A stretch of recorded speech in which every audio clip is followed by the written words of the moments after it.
Line गाने की भूमिका है साथियों। यह विरहा में सुना रहा हूँ गीता त्यागी के मुकाबले यूकी कैसेट कंपनी के सौजन्य से। और 4 लाइन गाने की भूमिका है क्या?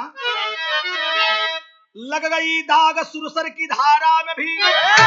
शर्म से आज हिमगिर भी झुक ही गया। धर्म की बात भी व्यर्थ होने लगी, ज्ञान का सागर भारत में सूख ही गया। कभी घर की लक्ष्मी रही नारियां, आज सम्मान पे तन जला ही दिया। 7 सौहर के जौहर सजाती रही, अपने भारत की गरिमा बचा ही लिया।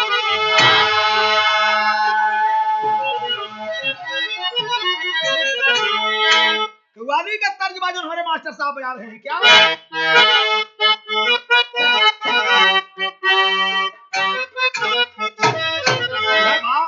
कि मेरा नाम लिख के दिल से, मेरा नाम लिख के दिल से मिटाया न कीजिए।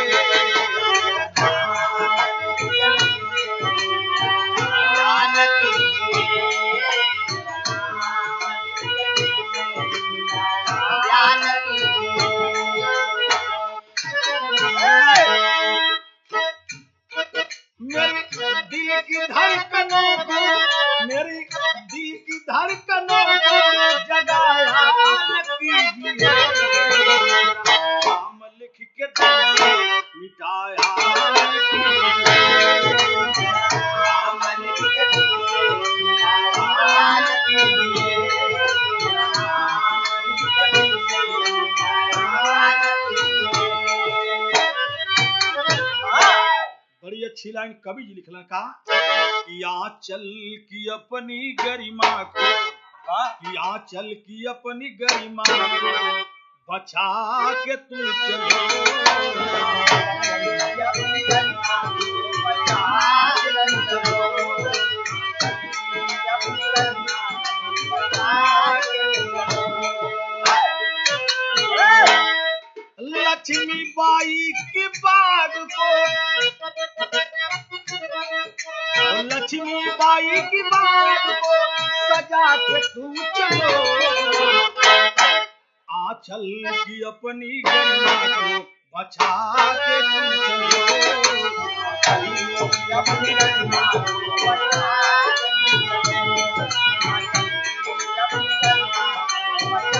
के तू चलो। यहाँ से कहानी की शुरुआत हो गई मेरे साथियों। कवि लिखे हैं क्या कि कभी सीतायन सुहिया हिंद का सिंगार रही, आज की नारी उनकी कीर्ति को बिगाड़ रही।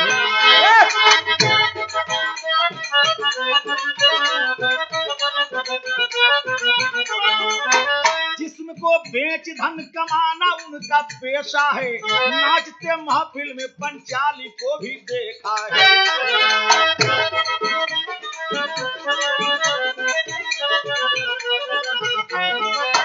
बात दिल्ली की हर दिलों को बेध देती है, चालाक कामिनी जो सबका भेद लेती है।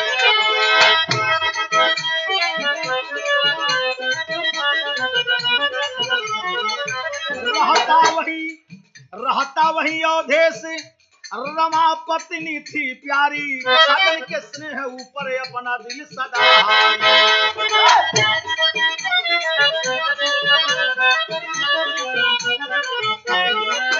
बहक गया कदम जगी जब काम की इच्छा, बहक गया कदम जगी जब काम की इच्छा, कलिकल काल में वह भूल गई प्रेम की शिक्षा।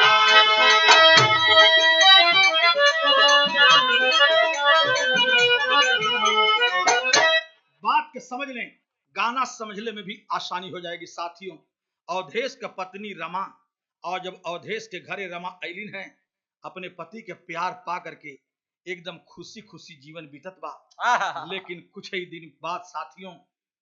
पति कमजोर था अवधेश, रमा जवानी में एकदम बुलबुल भइल रहल, कदम बहक गया। और जब कदम बहक गया, काम की इच्छा जगी है, कदम बहक गया साथियों। एक तर्ज लगल जो हम गौले लिखते पति बढ़ा मास्टर था कि अरे झुमका चूमे हाँ हाँ, झुमका चूमे ना गोरे गोरे गलवा, नथुनिया बवाल कइले बा। झुमका चूमे ना गोरे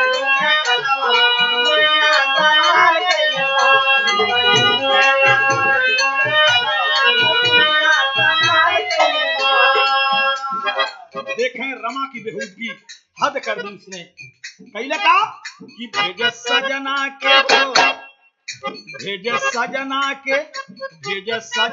के गोरिया बजरिया नजरिया कवार करे ले हो। भेजे सजना के नजरिया कवार करे ले हो। अरे करे अवधेश नारी कसवकाई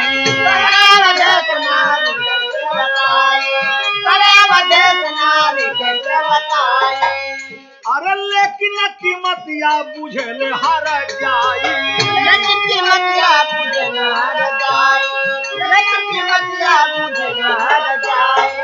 तो जो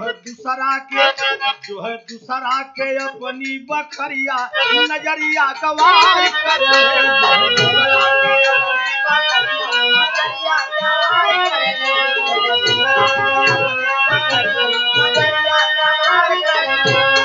अब देखें रमा जवन बा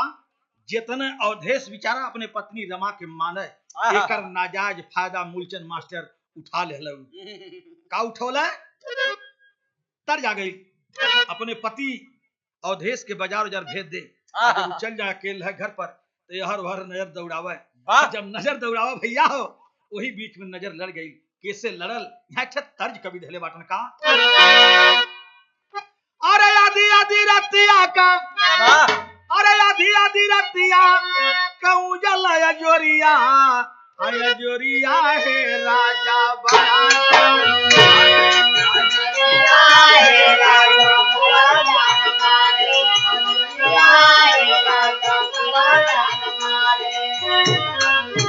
एक दिन विधा गाँव बदे हम जात रही धनबाद तनिक हमके लेट हो गल हम सोचली कि लुआ यही गीता त्यागी के घर में ही बीच में रह जा तो गीता त्यागी के घरे जब रुक गली जा तो गीता त्यागी खाना वाना बनौली खाना वाना बना के वही छत पर जब सुते गईली जा तो वही जनी नहू के जौन बा मन सेधु रहलन जोरिया रहल तो जब हम सुत गली जा तो ई साय फुस मरद मेहरारू बतियावत हन कहला कि अरे जागल हम लोग तो वह कहत रही हम सुनली तो वह गीतिया में अपने फिट गईली का कि अरे आधी आधी रतिया कहू गेले या जोरिया है राजा बड़ा दूध देले जोरिया है राजा बड़ा दूध देले जोरिया है राजा बड़ा दूध देले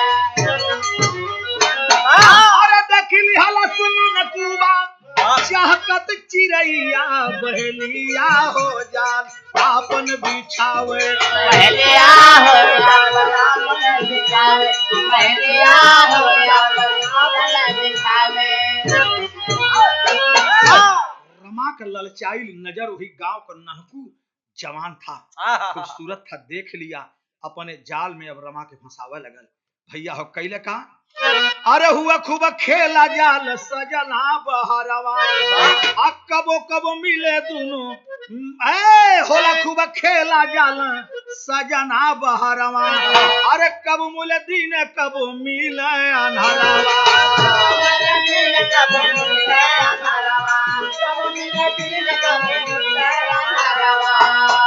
अरे लजिया लजाले न लजा तू गुजरिया बहलिया हो जाल आपन बिछावे बहलिया हो जाल आपन बिछावे बहलिया हो जाल आपन बिछावे।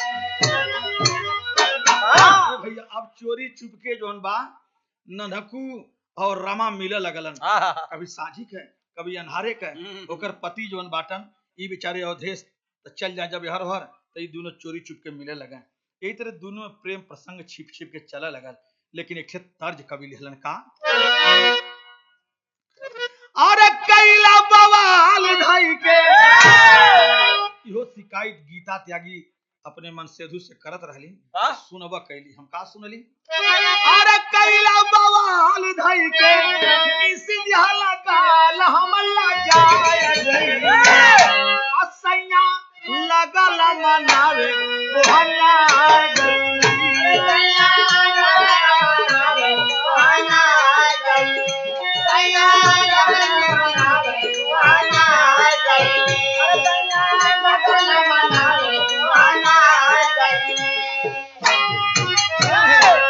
इतना ना,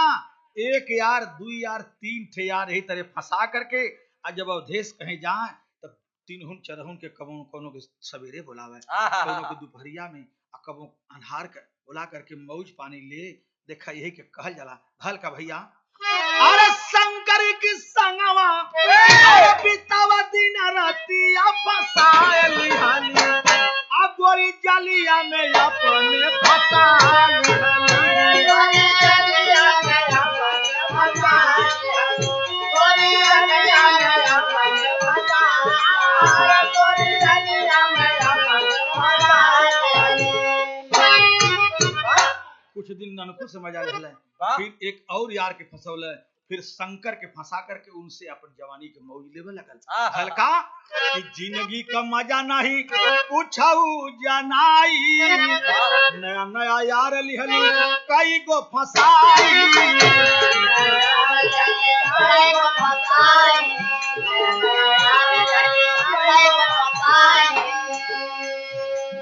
और आधी रात तक केहू के भोरा दोपहरिया बोला अपन दिलावा का यसिया पूजा, अपन दिलावा का यसिया पूजा, अपन दिलावा का यसिया पूजा, अपन दिलावा का यसिया पूजा। कभी हाथ तेरी दहलन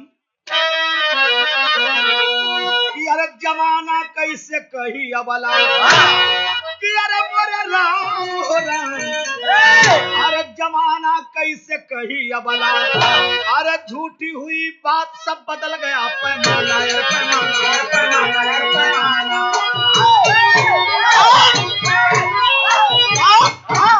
गौआ के एक शंकर नाम का उसका प्रेमी था, जौन की ये रमा के अपन रखेल की तरह बना करके रहता था, जब चाहे ओकरे घर में आवत जात रहल। एक दिन के घटना बात नहीं सुनला, कतहू नखड़ा कतहू झगड़ा, कि अरे कतहू नखड़ा कतहू झगड़ा,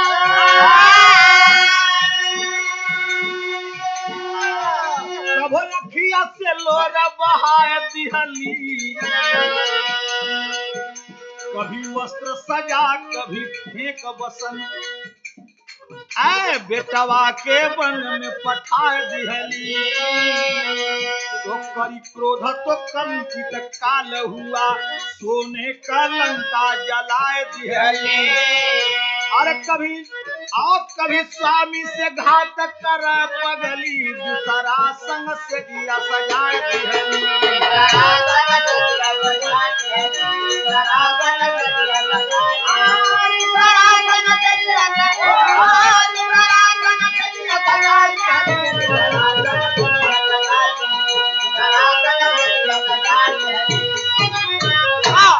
भैया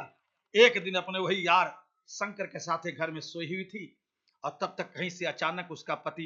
अवधेश आ जाता है। आपत्तिजनक स्थिति में जब देखता है, अवधेश गुस्सा के मारे लाल हो गया, एक चमाचा खींच करके और अपनी पत्नी रमा को जब मारता है, गुस्से में आग बबूला हो गई, वह भी एक चमाचा खींच करके अपने पति अवधेश को मार देती है। देखें दोस्तों, जौन पति मांग में सुहाग पर होलन हो, जौन मांगी में सिंदूर पिन्होलन, पति जो भगवान परमेश्वर से बढ़कर जिसका स्थान होता है, लेकिन नीच कमीनी गलती करती हुई जब वह एक चमाचा मारा, दोबारा इसके प्रतिशोध में एक चमाचा अपने पति अवधेश को भी मार देती है। यही से कहानी मोड़ लिहल है। अब सीरियस हो जात बका बढ़ गया मास्टर, कि एक दिन खेला अवधेश देखी लिहालई हो,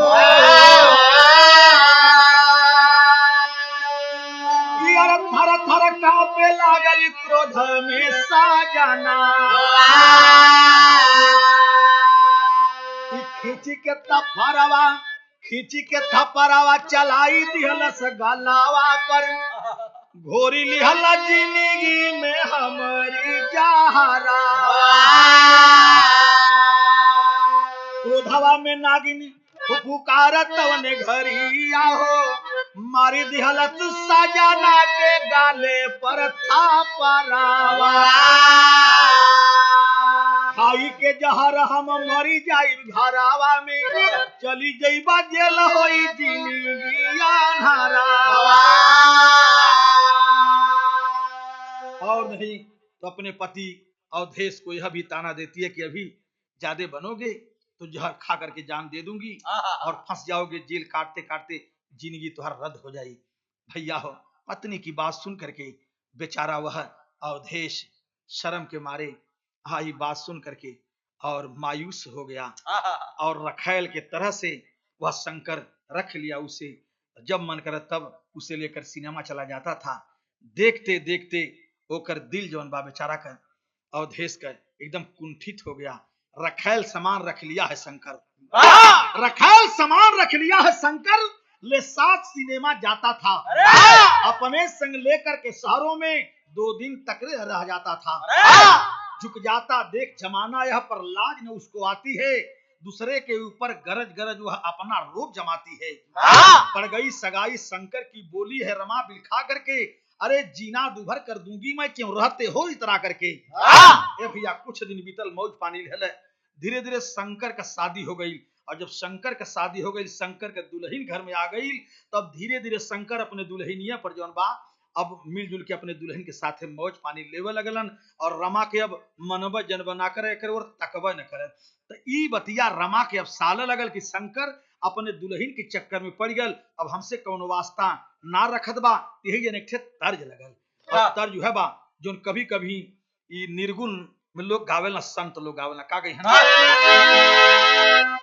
कि अरे के करा से यह तर्ज मास्टर से बजा दबा। निर्गुणी की संत लोग गावेलन कैसे,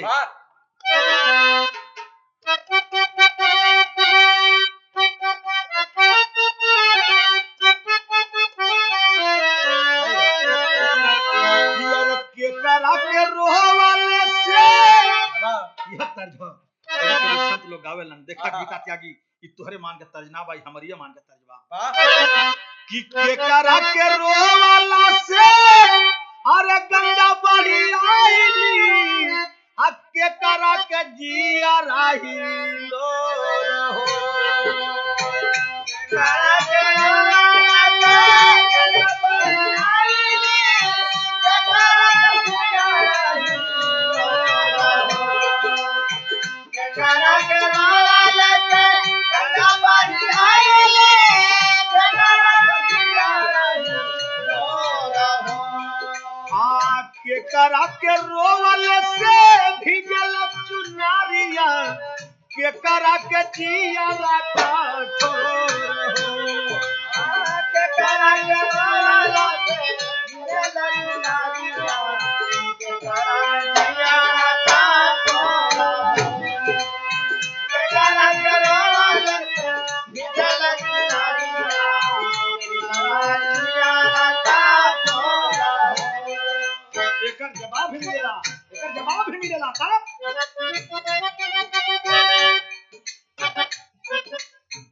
माई के रोवाला से, माई के रोवाला से गंगा बढ़ी आईली, बाबूजी का जिया राही लो रहो, माई के रोवाला से गंगा बढ़ी आईली, बाबू का जिया राही लो रहो, माई के रोवाला से गंगा बढ़ी आईली, बाबू का जिया राही लो रहो। भैया के रोवले से भिजल चुनरिया, भैया के रोवले से भिजल चुनरिया, भैया के रोवले से भिजल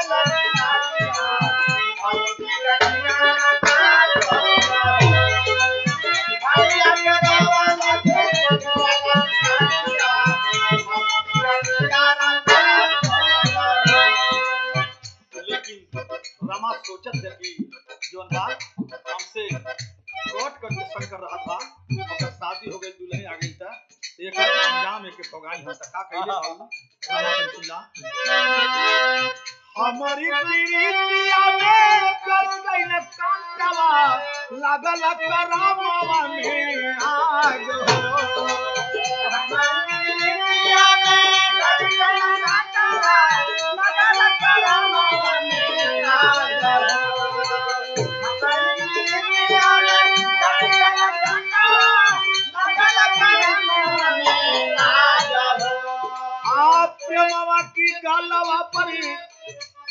प्रेमवा की कालावा पर लगी गई चाटावा टूटी गई हमारो भाग प्रेमवा की कालावा पर लगी गई चाटावा टूटी गई हमारो भाग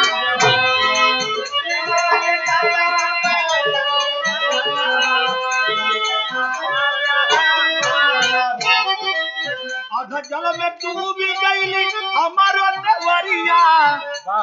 अरे पीछे वाली बात सोची रोवल गुजरिया अखिया से लोरावा हेला दिन रतिया गावेल बिरहा वाली राग हो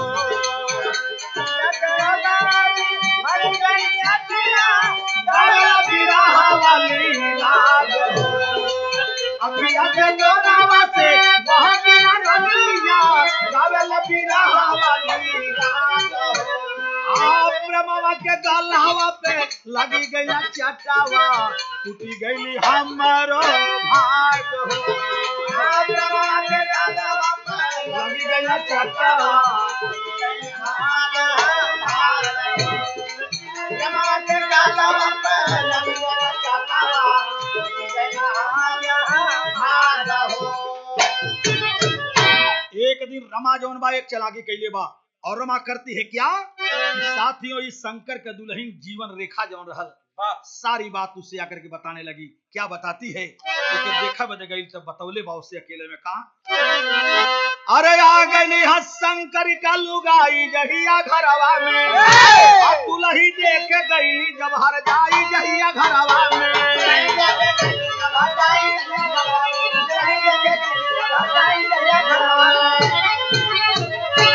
जीवन रेखा शीशा झुका के कैली खूब सवकाई हो पीछे वाली सारी बतिया दिहली दुष्ट बताई हो जाते वक्त एक फोटो तुरंत गिराई जहिया घरवा में दिहली पापिन दिल में आग लगाई जहिया घरवा में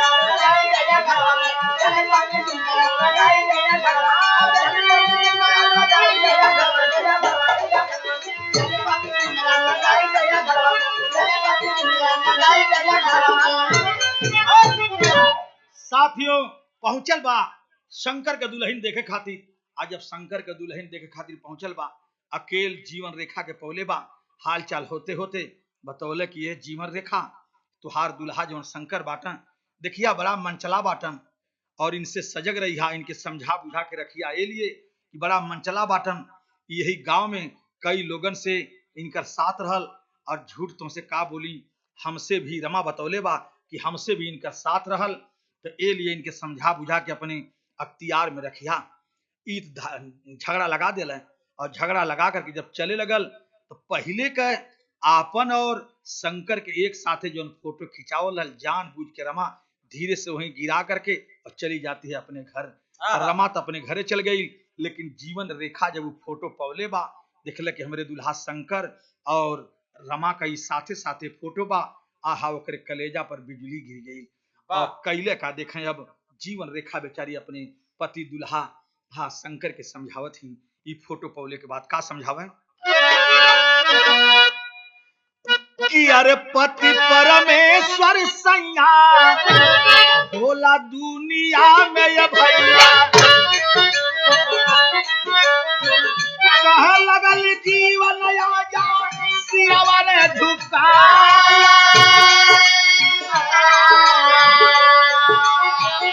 पहले करहिया भूली जइहा तू सजनवा हमरे पौआ पकड़ के आजा रोवा बिलखा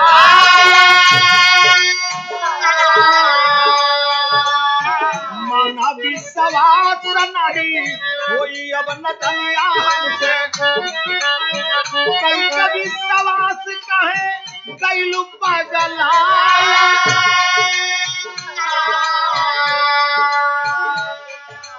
शंकर समझा अपनी पत्नी जीवन रेखा को हमारे पर विश्वास करा जौन गलती हम पहले कर चुकली अब वो गलती ना हुई विश्वास में अपने ले लिया पत्नी को साथियों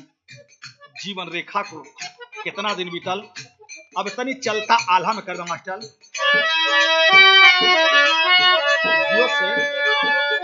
धीरे धीरे बीतल साल भर के समैया और रमक सभी निया के कुछ ना सहाया बद चलन रमा ओकरे दिल में ये बात साला शंकर वाली कि अपन दुल्हन के साथे जीवन रेखा के साथे मौज लेत बा और हमरे तरफ तकतो न बा। एक दिन फिर चाल कइले शंकर बेचारा उसके दरवाजे से होकर के बाजार जा रहा था। कइले का कि अरे एक दिन शंकर के घर में बोलावल से और जीवन रेखा सोचली गई सैया भुलाया क्रोधवा में सजना से कहली सारी बतिया अरे कहे बदे हमारा के लिहला बोलाया अरे धोखावा से रमा एक दिन कैला सब पैया अरे दिहली मिठैया जहर में मिलाया। भैया हो जब बाजार जा रहा था अपने दरवाजे पर से इशारा करके शंकर को बुलौला और जब अंदर गईलन है शंकर पूछला का जरूरत हो कहला कौनो जरूरत ना बच्चा इतना तो कर काम रल झगड़ा लगावत ई बतिया घर में जात शंकर के और देख लेहले बा उनकर पत्नी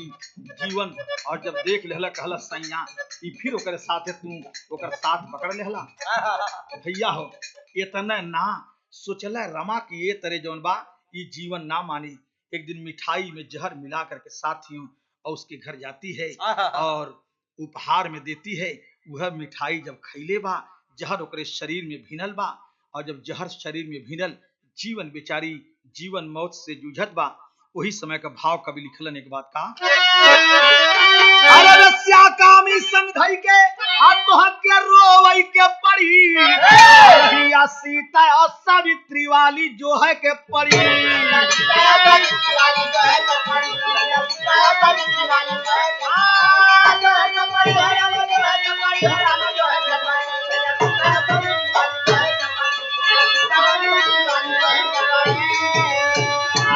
जब मिठाई खैले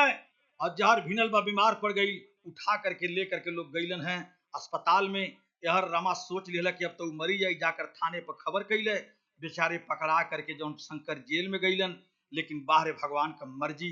कि दवा इलाज भैल बेचारी जब होश में आ गई हो ठीक भइल हो वो जीवन तब बयान देले बा बयान के तौर पर जौन बा पुलिस आइल और ओके पकड़ करके रमा के ले गई ई जेल में गई और वो बेचारे का छुट्टी भइल। तो कवि लिखलन एक बात का कि भइली जवाई जीवन रेखा बची गईली दिहली बयान तब जमानत जाके भइली रमा में रमवा इज्जत यापन खोवई के परी रहिया सीता और सावित्री वाली जो है के परी। अब रमा जेल में गई और बेचारा शंकर के जेल से छुट्टी भइल तब आसना की जलवा में गोतवा लगई बा जिंदगी जवाल होई फिर पछतई नरक में जाके तुहके एक दिन रोवई के पड़ी आ रहिया सीता और सावित्री वाली खोवई के पड़ी। तो यही कहल गल कि बुरे काम का बुरा नतीजा ना मानो तो कर देखो जिसने जिसने किया है यारो उसका उसका घर देखो। तो गुरु गणेश गुरु रामलाल बनिया है सदा सजाना स्वर्ग विराजे कवि चंद्रिका देकर ज्ञान खजाना जमाना कैसे कही है वाला बेचन राम निवास का दुनिया लोहा माला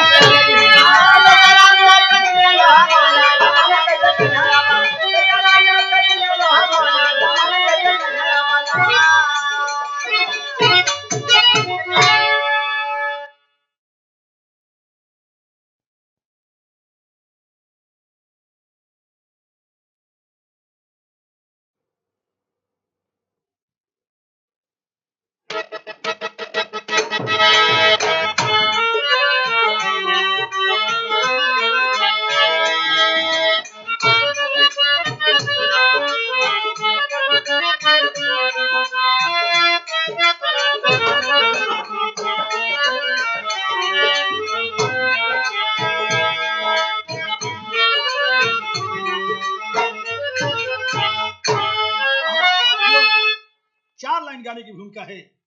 बिरहा का मुकाबला मैं यूकी कैसेट कंपनी के सौजन्य से गीता त्यागी के मुकाबले में सुना रहा हूं। गाने की भूमिका पाएंगे कि अरे मोरे राम रे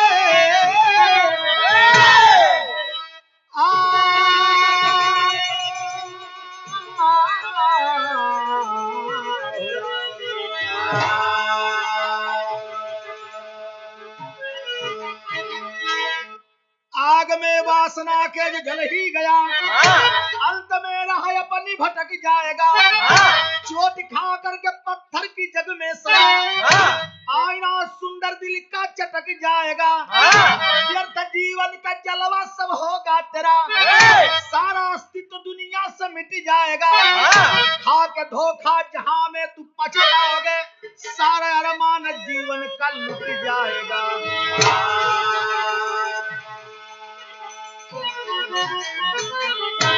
कव्वाली ऐसा गा दे मास्टर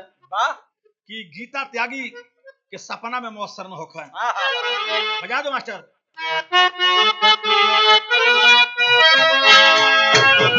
अरे अब मजा नहीं आता, अरे अब मजा नहीं आता, अरे दूर रह के जीने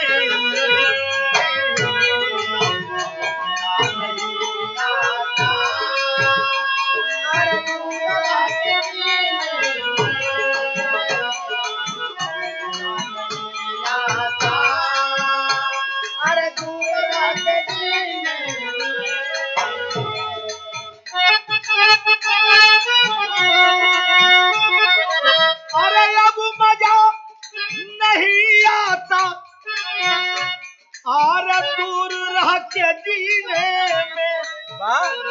अब दूर रह के जीने में।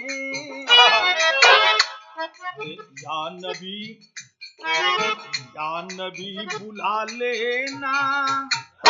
अरे मुझको भी मदीने में।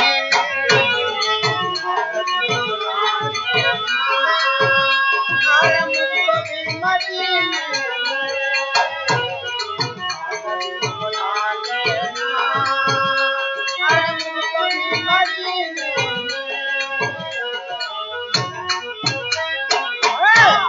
कवि जी कितनी सुंदर लाइन लिखलन का,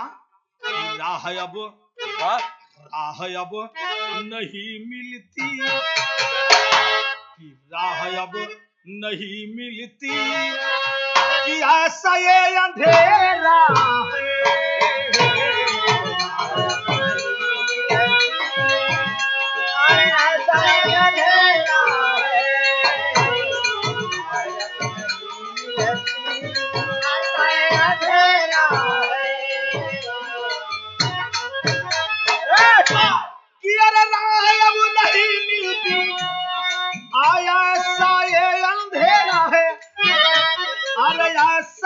अंधेरा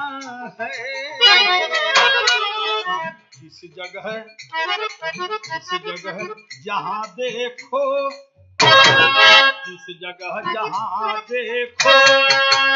अरे पाप का बसेरा है। अरे पाप का बसेरा है। अरे पाप का बसेरा है। कहानी की शुरुआत हो गई हारमोनियम के संग से। कैसे कि कहीं संसार में नारी बनी खिलौना है, कहीं पे फूल कहीं कांटा का बिछौना है।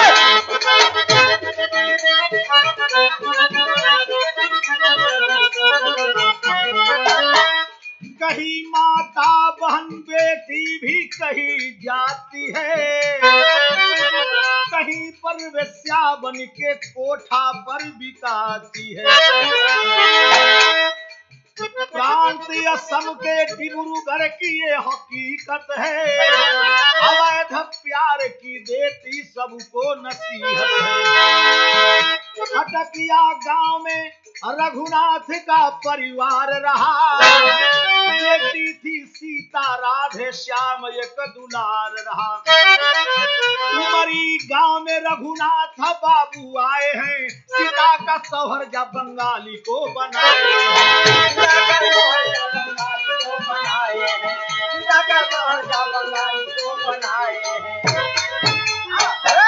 बात समझ ले साथियों। प्रांत आसाम में डिब्रूगढ़ खटकिया गांव में रघुनाथ के दुई बिटवा, एक बिटिया सीता और एक लड़का राधे श्याम। सीता बिटिया जब 16 वसंत पार करती है, बिटिया का भार कपारे पर रघुनाथ बाबू के आगल। उमरी गांव में बंगाली से अपनी बिटिया सीता का शादी कैलन, और जब शादी कैलन है दुल्हन बनकर के सीता जब ससुराल जाए लगलिन, वही समय बड़ा बिछो होला नैहर में। भैया हो निकले ले बहन बिटियन के डोली, मालूम देले कोनो लाश निकलत बा। लेकिन आज साथियों नैहर से डोली दुल्हन बनकर के सीता ससुराल जात है उमरी गांव बंगाली के। हाँ वही समय बड़ा वियोग का भाव, यहाँ बिछो का भाव कवि दिहलन। तर्जवा तो है बा जौन ये समय बड़ा जोर से हल्ला मचल बा। आई तर्ज हम जौन बात तने कन छुआवत हई, यही गीता त्यागी पर देखी इनके छू देला की हट के भाग जला में तर्जवा उहे बा रतिया में जब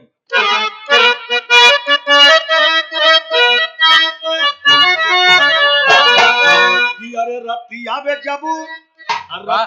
जब रजनी गंधा फूलाई, रतिया में जब रजनी गंधा फूलाई, रतिया में जब रजनी गंधा फूलाई, जब रतिया में जब रजनी गंधा फूलाई, अरे बसवरिया के पिछवा चांद आ गई, अरे बसवरिया के पिछवा चांद आ गई, अरे गोरी हो गोरी गोरी तोहरी याद आ गई, याद आ गई हो तोहरी याद आ गई, याद आ गई हो तोहरी याद आ गई,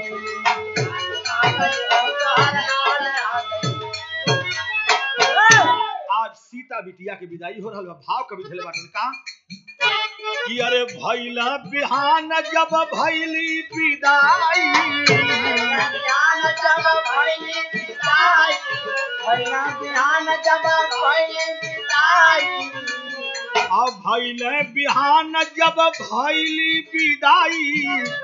अरे सज धज के बेटी ससुरार चल भई, हो कुल दुलार भूल गई, कुल दुलार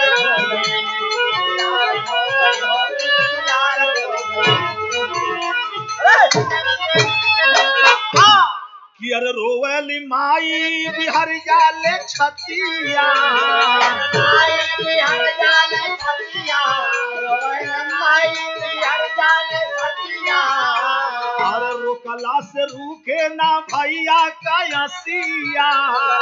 रुके ना भैया का यसिया, रोकला से रुके ना भैया का यसिया, अरे भैया कैसिया हो भैया कैसिया, बाबूजी के गम में रोवल बिलखाई, बाबूजी के गम में रोवल बिलखाई, बाबूजी के गम में रोवल बिलखाई, अरे बाबूजी भी गम में रोवल बिलखाई, अरे छोड़ करके बचपन का प्यार चल भई, हो कुल दुलार भूल गई,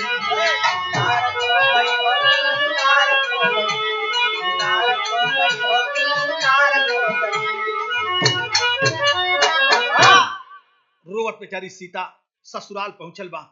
यहर बिछो नैहर में बा, बाप मतारी भाई राधे श्याम भी रोवत हवन। ई बात है जिनके छोड़ दा। अब तनी चले वहां साथियों जहाँ की डोली पहुंचल बा, ससुराल में डोली पहुंचल बा, तो वहां बड़ा खुशी का वातावरण है। सीता अपने पति बंगाली के घरे गईलिन, एकदम बाहर आ गई, और जब बाहर आ गई तनी ध्यान दिहल जा, एक यहाँ तर्ज लगल, और तर्जवा उहे तनी बढ़ा दा मास्टर एक पति ते, और ई तर्ज हम गीता त्यागी फिट कइले बाटिन। गीता त्यागी तुहरिया खातिर लहावत बाटिन, देख ला कैसे कि अरे कैला बवाल, वाह मास्टर तनी बजा दे, बस साबस जा, वाह आग तर्जवा भाई है, आग लागो, हाँ आग लागो वाली, वाह भाई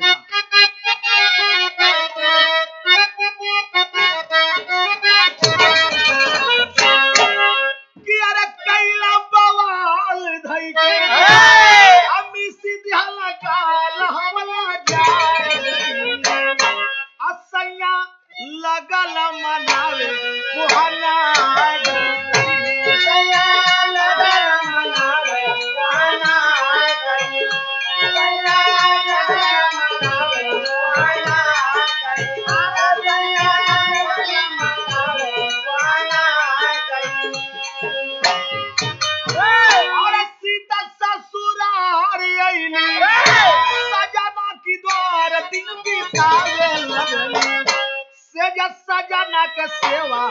सजावे लगली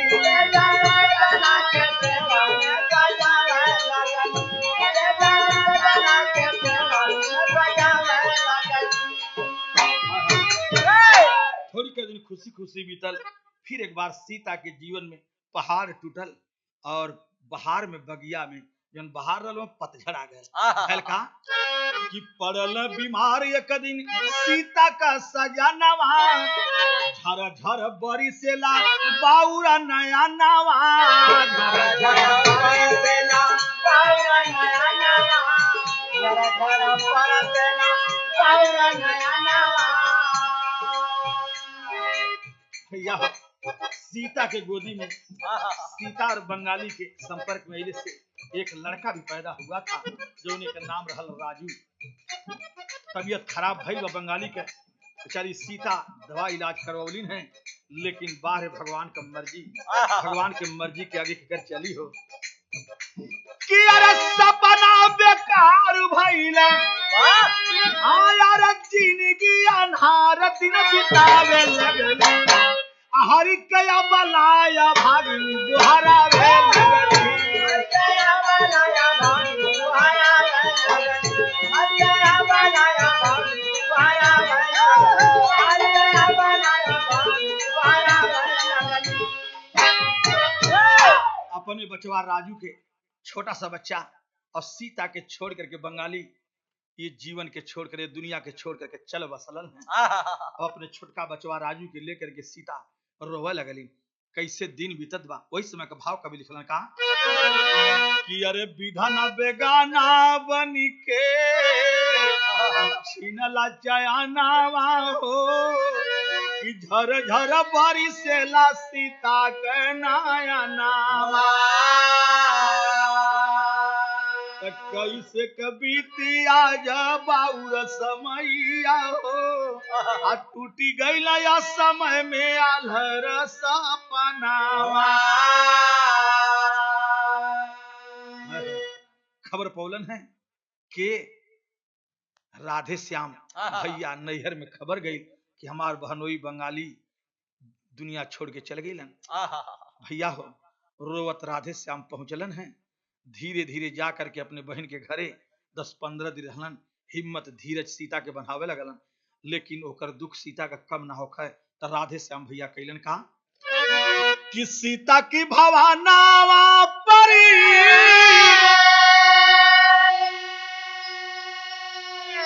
अरे राधे श्याम आइले हो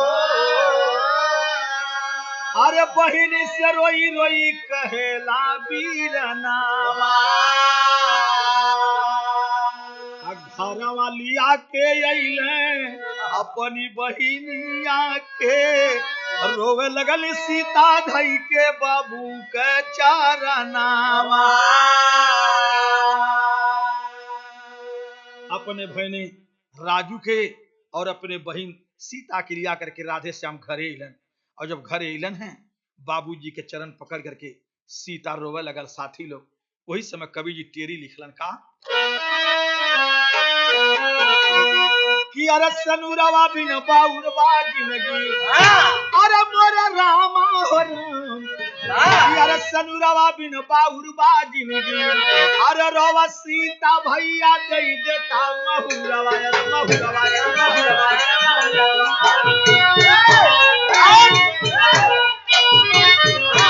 कुछ दिन बीता जब नैहर में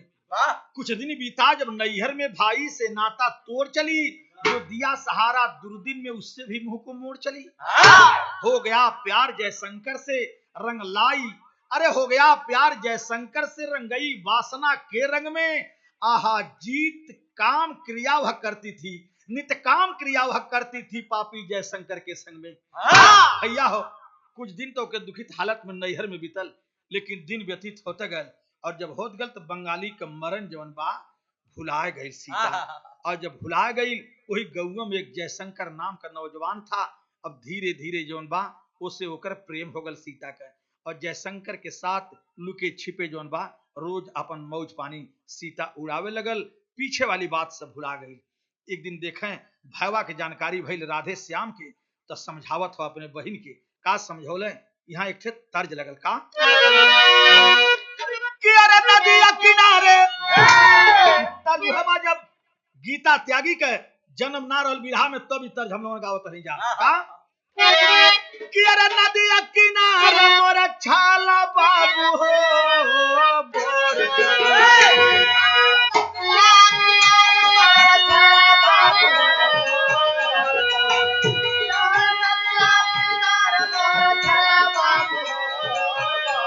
और नदिया किनारे मोर छाला बाबू हो बोर तरे अरे हमका बोलाव रंग रसिया हो बोर तरे हमका बोलाव रंग रसिया हो बोर तरे हमका बोलाव रंग रसिया हो बोर तरे यही के तनिए कन आधी लाइन काट के हम गीता त्यागी को फिट कैली का कि अरे गोरी तोरी जैसे आज गीता का जवानी चकचकाइल बा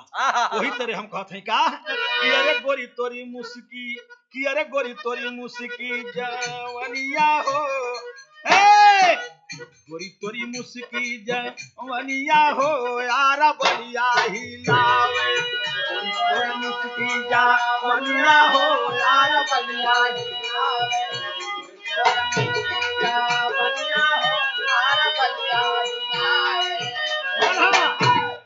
भैया हो लेकिन भाई जौन बा समझावत बा अपने बहन सीता के धीरे धीरे ओकर जानकारी हो गई बात का चर्चा गांव में फैले लगल कि अरे बाप रे बाप जौन विधवा होके ससुराल से आई लल सीता जयशंकर से प्रेम करके मजा लेत बा भैया समझावत बा का अरे मारे लालो गवा में हनवा हो आज रोवे बीरना अरे लालो गवा में हनवा हो आज रोवे बीरना अरे लालो गवा में हनवा हो आज रोवे बीरना अरे बोले ला सीता से भरी के नजरिया जग में डुबावाना हमारी पगरिया वृथा हमरो जा नमवा हो आज रोवे बीरना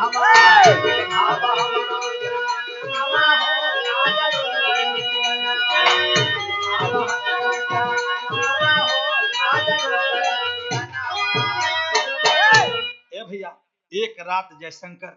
अपने प्रेमी को बुलाकर सीता दरवाजा बंद करके भैल का अभी बतिया जब बीच में भावा अड़ंगा पड़े लगल और जब बीच में भाई जौन बा ए राधे श्याम इस समझावा लगल ई बतिया का जानकारी हो गई बा सीता के सोचले के लिए के रास्ता में से हटा दिया जाए न भावा रही ने तेरे उल्टा सीधा अड़ंगा बनी बाबूजी एक दिन धोखा से प्लान बना करके सीता जौन बा बुलौले बा अपने यार जयशंकर के घर में छिपौले बा भाई जौन बा राधे श्याम सुतल बा वही समय जब दोनों मिल करके ओकर प्रेमी जयशंकर और सीता जब मारे लगल भाईवा राधे श्याम के तब रो रो करके भाईवा एक बात कहले बा का जौन माता बहन लोग आवलिन कि अरे निबिया का पेड़ जनी कटिहाए बाबा निबिया चिरैया बसे होता सवेरे उड़ी गई है चिड़ैया रह गई है निबिया के जब मारे लगल तब भावा रो रो के कहे लगल का कि बचपन का प्यार भूली गईली रे बहिनी आ तोरी दिहली नतवा के डोर आ काहे के कसाई आज भईली रे बहिनी बड़ी सतनाया नवा से लो काहे के कसाई आज भईली रे बहिनी पहला नया नवा से लो काहे के कसाई आज भईली रे बहिनी पहला नया नवा से लो भैया हो जयशंकर छाती पर चढ़ल बा और दोनों बाह जौन बा ओकर बहन सीता पकड़ ले बा दरवाजा बंद बा रो रो के कहता है क्या भाई राधे श्याम कि अरे कैसे सावनावा में रखिया साजईबी राधे राधे कही के तू के बोलईबी अब पत्थर करे जवा काहे कैली रे बहिनी छूटता जहनवा बामो पाथर कर काहे कइले बई छूटता जहनवा बामो पाथर कर काहे कइले बई छूटता जहनवा बामो लाख भाई रो रो के विनती करता है, लेकिन वो नीच कमीनी ना मानल। ओकर प्रेमी जयशंकर और सीता मिल करके भाई के जान ले लिहलन। और यही हलतिया देख लिया कौन? छोटका लड़कवा राजू। और जब राजू देख ले भैया हो तो समझावत बा उसमें का भाव का, अरे तरफ तरफ के मरी गई न बीरा नवाया धीरतिया में बिना फूलवा का तरसेला चमनवाया धीरतिया में।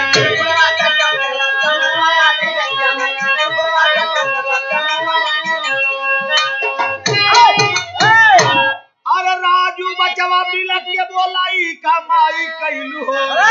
दुर्दिन में जे दिहल सहारा उनकर काल तू भइलू हो। अरे सोच सीता बारी बनल लला नवाया धीरतिया में आ सबके आगे दे दे बयानवाया धीरतिया में।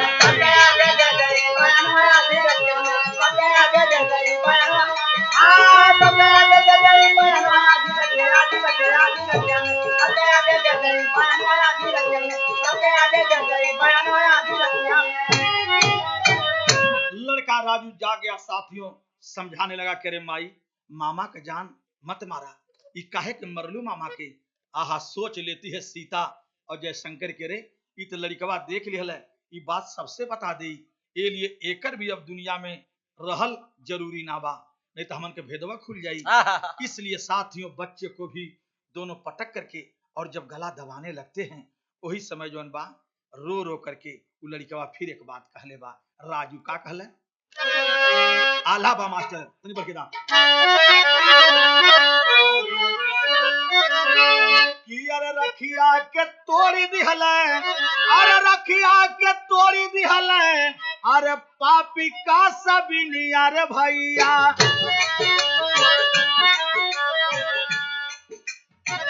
मानवा में दानी को ना कैले बा विचार।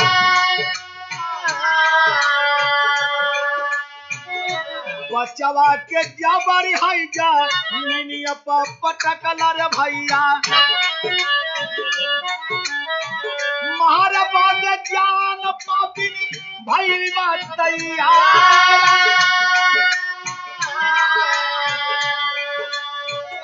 बिलखी बिलखी के लाला मांगे जीवन धनवाय भैया तोरा जाना जननी जी निगिया कतारा माधव में बाबूजी हमार मरी गईला ये माई सुअर बनी के जिया तरैहा बचावा तोहारा।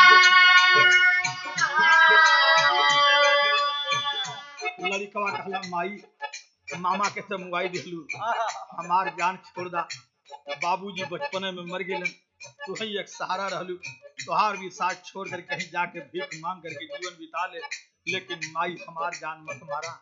हाय हाय रो रो के वो लड़का कहे लगा राजू का छाती पर बैठल बा नटई दबाव बा सीता, लेकिन वो लड़का रो करके खा आज जवन मामा भर पेटी भो जानवा करावत रहल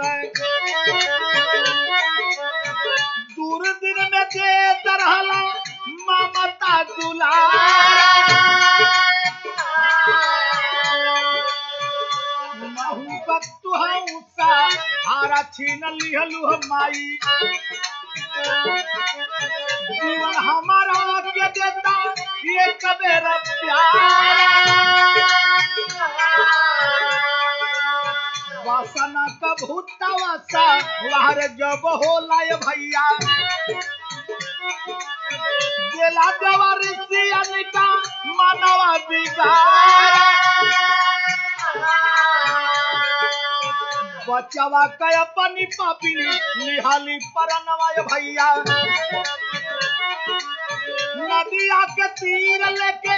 चलते ही बार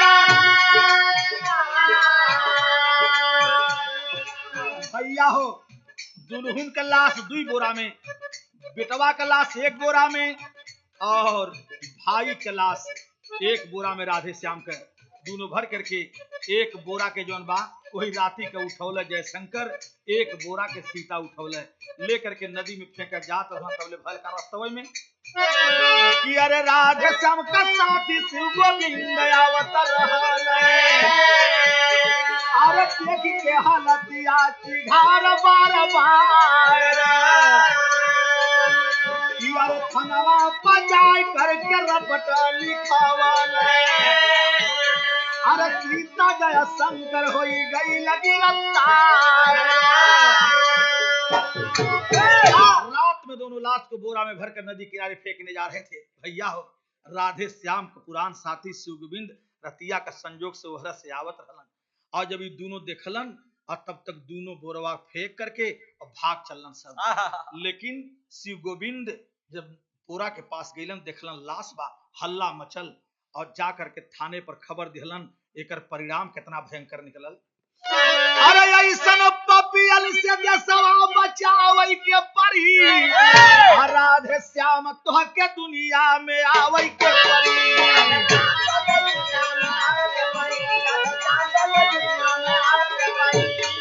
तुलना कैलन कवि जी द्वापर और कलयुग से कि द्वापर में द्रौपदी के दिहला बसनवा अब कलयुग का द्रौपदी बनला दुश्मनवा फिर चक्र तोह के उठावई के परी राधे श्याम तोहरे दुनिया में आवई के परी। भैया हो जा करके वही साथी शिव गोविंद थाने पर खबर देता है और जब खबर दिया एक परिणाम भल की सीता और जयशंकर दोनों पकड़ाए के जेल में गईलन। कवि लिखलन का कि जेलिया में जाके सीता हंसिया बहावे बेटी बेटी बेटी बेटा कही लाल लाल के बोलावे गांधी गौतम के फिर भारत में बोलावे के परी राधे श्याम तो के दुनिया में आवे के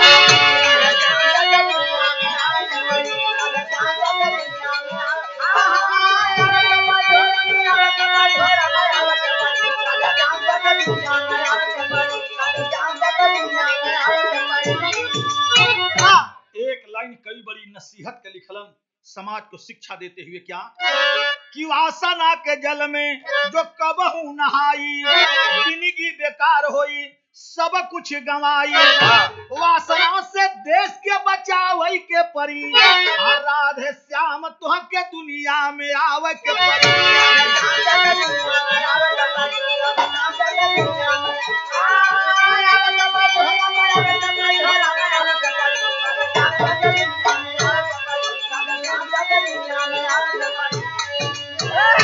तो गुरु गणेश गुरु राम लाल जी छोड़ गए संसार,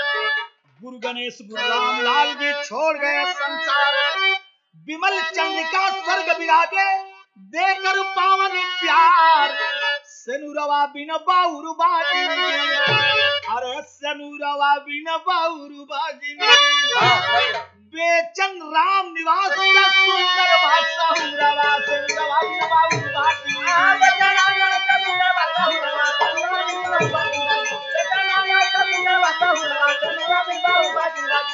हर कलीला बटया गमया पा